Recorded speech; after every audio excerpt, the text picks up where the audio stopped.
Hello guys, magandang umaga po. Ito po, meron po akong kuryenteng gugupitan. Umpisahan ko muna sa linya. Akin munang nilinyahan yung kanyang patilya. At akin nilinis-linis. Sumunod yung likod. Akin po rin pong nilinyahan po yung likod. Para pag gugupit ko po, madali ko po siyang ipid yung kanyang batok. Akin na po muna nilinis-linis yung mga pinaglinyahan ng kanyang batok. Diyan ko po na umpisa linisin yung kanyang batok.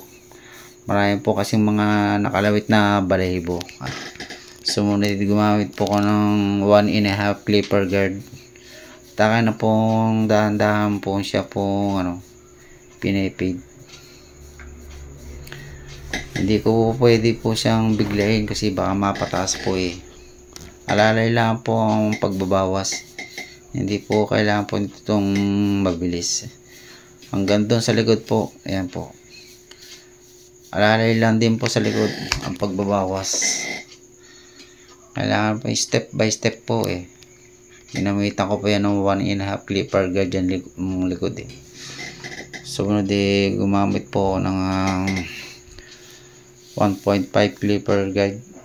Yan po. Dahan-dahan ko na po siyang binubura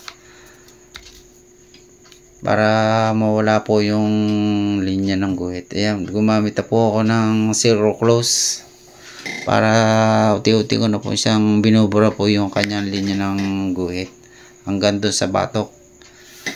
Tinanggal-tanggal ko po yung linya ng guhit.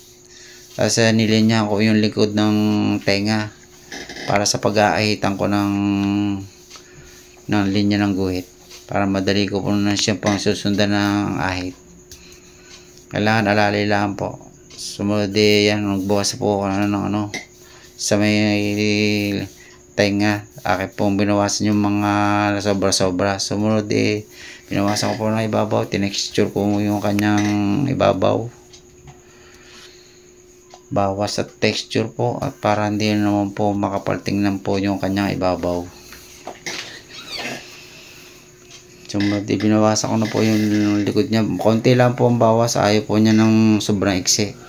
Konti lang po ang bawas sa likod. Sunod inahitan ko na. Akin na pong tinanggalan po ng mga balibong pusa sa pisngi. Hanggang doon sa likod ng batok. Akin na po na rin po siyang lilinis yung kanyang balibong pusa. Tanggal ko na rin po yung kanyang balibong pusa. Tumunod yan po.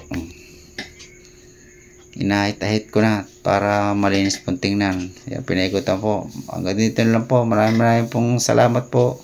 Thank you po sa mga nanonood po. Shoutout po sa lahat po ng followers at viewers.